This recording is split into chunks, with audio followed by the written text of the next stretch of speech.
Тектінің ұрпағы да текті болады екен ғой. Қолымызға түскен құжаттар осы сөзімізді айғақтайды. Түбіне тартып туса, несі айып? Алайда қазақтың намысы мен мүддесі жолында бас тіккен Хакім Абайдың ұрпақтары мен туыстарын бүгін біріміз білсек, біріміз білмейміз. Астананың іргесіндегі Алжир мемориалды мұражайының директоры Болат Жүнісбеков бұл құнды деректерді сонау Семейден алдырыпты.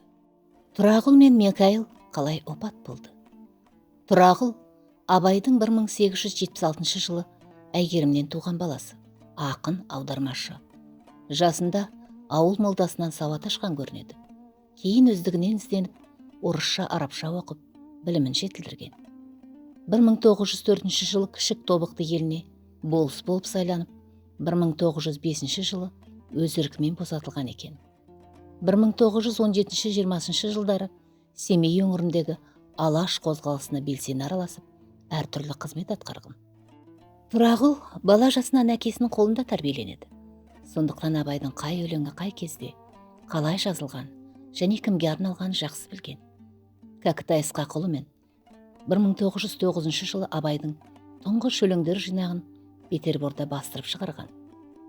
Тұрағұлдың Абай мұрасын жинастырып бастыруда аса құнды мағлұматтар жазып, ақын шығармашылығының текстологиясын түзіп, түпнұсқаны қалпына келтіруі абайтану ғылымына қосқан зор үлесі. Ол Мұхтар Әуезовке әкем Абай туралы естелігін жазып берген. Тұрағұлдың Абай туралы естеліктерінің қысқаша нұсқасы 1930-40 жылдары Абай шығармалар жинағында жарияланады. 1922 жылы Семейде Әлихан Бөкейханов пен Міржақып Дулатов тұтқынға алынғаны тарихтан белгілі. Сол саяси науқанда Абайдың ұлы Тұрағұл да түрмеге жабылып 4 айдай қамақта болған. Ақшоқыда жатып жазумен, аударма жұмысымен айналысады. 27 жылы Тұрағұл қайта тұтқынға алынып, 28 жылдың көктеміне дейін түрмеде жатады. Түрмеден шыққан соң кәмпескеленіп, Шымкентке жер аударылады. Тұрағұлдың зираты жайында қызы Абайдың 17 әнін нотаға түсірген әнші Мәкен Мұхамеджановаға бір естелігінде: Тұраш ағам 1934 жылы 6 наурыз күні 59 жасында қайтыс болды. Шымкент қаласының орталығындағы мұсылмандар зиратына жерленді. Кейін сол зираттың үстінен химзауыт салыныпты. Зауыт салынар алдында Тұраш ағаның сүйегін алатын жанашыр жақыны болмай, зауыт астында қалды. Ол кезде біз Шымкентте ауысып, басқа жаққа кеткен болатынбыз деп жазады. Абайдың Әйгерімінен туған Микаилы да ұлт жолында тағдыр үзілген ерлердің қатарынан екен. Жарты ғасырға жуық қана ғұмыр кешкен ол арабша, орысша сауатты болған. Абай өлеңдерін түгелдей жатқа білген.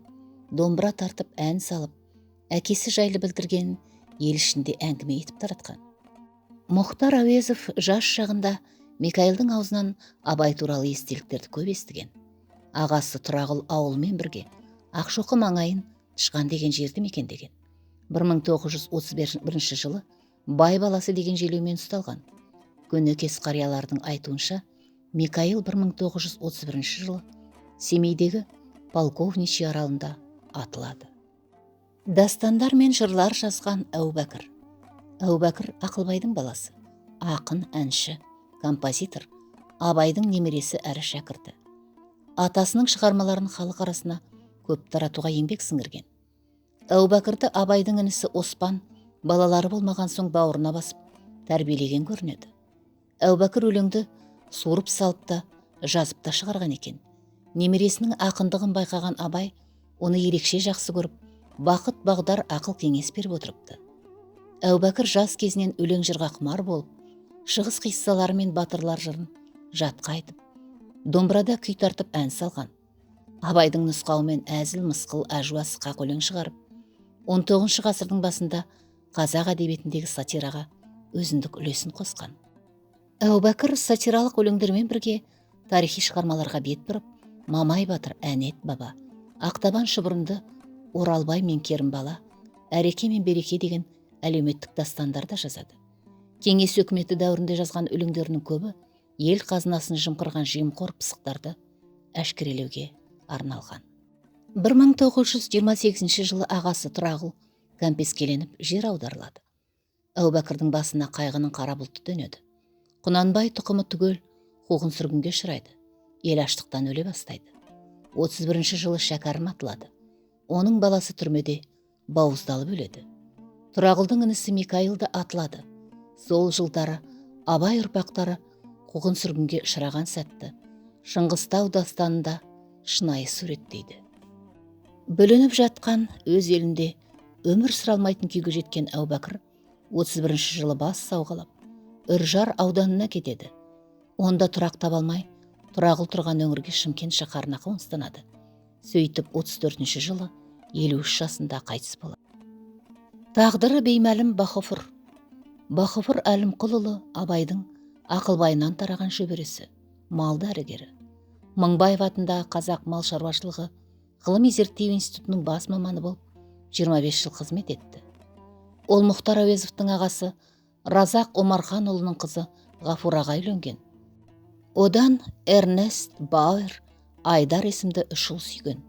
Мұхаңмен сырлас іні, сыйлы күйеу бала ретінде араласады. Бахофыр Құнанбайдың, Абайдың, Мұхтардың пайдаланған заттарын тиянақтап, Семей мұражайына тапсырған.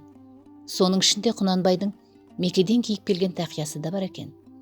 Ерасылымовтың Құнанбайдың қуғын сүргін көрген ұрпақтары кітабында Бахофыр Ақылбаевтың 1933 жылы Жарма жақта қамалғандығы туралы айтылады. Басқа дерек жоқтың қасы. Әуезовтың досы болған Даниял дәл солай. Абайдың інісі Ысқақтың немересі. Шыңғыстауда туған Даниял Кәкітайұлы ауылда сауатын ашып, ауыз әдебиеті мұраларын тыңдап, Абай шәкәрім шығармаларын жаттап өскен. Даниял Семейдегі орыс қазақ мектебінде оқыған. Мұхтар Әуезовпен достығы да сол мектепте басталады. Ташкенттегі Орта Азия университеті қаржы экономика факультетінде оқып жүргенде Мұхтармен тағдыры тоғысады. 25 жылы екеуі бірігіп, Өзбекстандағы қазақ балаларына жаңа әліпби деген көлемді еңбек құрастырады. Даниял 1926 жылы көркем аудармалар жасаумен жүйелі түрде айналыса бастайды. Негізінде қаржы экономика салаларында көп еңбек етеді. Ерсәлімовтың Құнанбайдың қуғын көрген ұрпақтар кітабында жан досы Мұхаңмен қатар түрмеге жабылып босаған соң, Даниял 37 жылы наркомпроста Темірбек Нұржігеновтің қаржы жөніндегі орынбасары болып қызмет атқарып жүргенде қайта жабылып, сол жылғы НКВД-ның қараша айындағы үкімімен алдымен ату жазасы белгіленіп, артынан каторгаға айдалады деген жолдар бар. 1945 жылы айдауда жүріп, асқазан ауруының асқынуынан қайтыс болған. Башқұрт қызы Мүкәрәм күйеуінің ісін қуып, шағымдануының нәтижесінде 1957 жылы 25 қыркүйекте 1898 жылы туған Даниял Ысқақовқа Алматы облысында ООН-КБД-сы 37 жылдың 21 қарашасында шығарған үкімі қылмыстық дәлелдердің жеткіліксіздігіне байланысты өз күшін жояды деп хабарлаған. Абай баулыған Әрхам 1886 жылы туып, 1960 жылы өмірден озған Әрхам Абайдың туған інісі, Ысқақтың немересі, Кәкітайдың ұлы. 4 жасынан Абайдың алғашқы немересіндей маңайында өсіп, жүйрік шешен, дүлдүл әнші күйшілерді тыңдап, ер жетеді. Орыс тілінде жазуды, сөйлеуді Абай ауылында үйренеді. Атасы Ысқақтың баулуымен жас жағынан шаруаға мығым болып, ауыл молдасынан сауап, Семейде түрлі шаруашылық жұмыстарын істеп жүрген Әрхамды Мұхтар мен Даниял 24 жылы Бақанас, Байқошқар өзені бойынан жер алып, арық қазып, егін салып, еңбектенетін кооператив құруға жібереді. 60 үй кедейді жинап, қала тәртібен үй, мектеп, емхана, монша салып, су диірмені, май зауытын көтеріп, аз жылда ырысты үлкен елді мекенге айналдырады. Күншілдердің жаласымен қамалып, босатылғаннан кейін 29-30 жылдары Ташкенттегі Қызыл партизан қолқасына барып сіңісіп, сонда жасырынып жүріп жан бақады. Осы жылдары туған жерін, өскен елін сағынған сезімі Бақанас пен Бақанаста туған туыстарыма деген өлеңдерінде баяндалған. 1939 жылы Әуезовтің шақыруымен Семейге келіп, кәкітайдың досы Бекбай Байысовтың үйінде ашылған Абай мұражайының іргетасын қаласқан.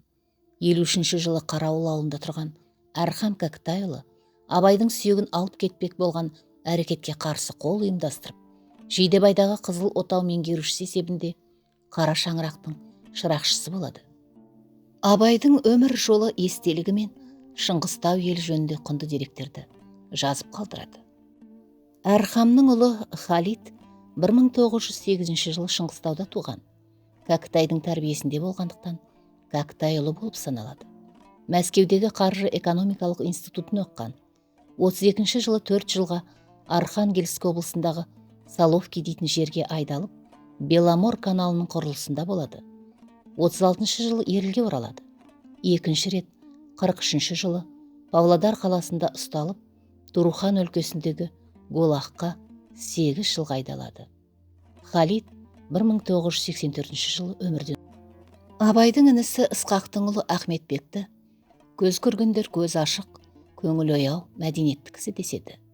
Ахметбектің Мүбәрак Медіғат, Талғат Жаудат есімді ұлдары, Ғалия Қапиза Үбісан және Кәсиратты қыздары болған. Ағасы Кәкітайдың үлкен өгесімен Ахметбек те балаларын жас кезінен оқытып жақсы тәрбиелеп өсіреді. Ауыл молдасынан сауаттарын ашқан соң, ұлдарының бәрінде қаладағы орыс мектептерінде оқытқан. Ахметбек 1931 жылы тұтқындалып, түрмеге жабылып, хабар ошарсыз кеткен. Ысқақованың ұлы Абайға адалдық кітабының 191 бетінде Ахметбектің қайтыс болған кезі 1937 жыл деп көрсетіледі. Семей гимназиясында білім алған үлкен баласы Мүбәрак 1937 жылы оқып жүріп ақ репрессияға ұшыраған. Медіғат та осы жылдың 24 қаңтарында ұсталып, 10 жылға айдалған.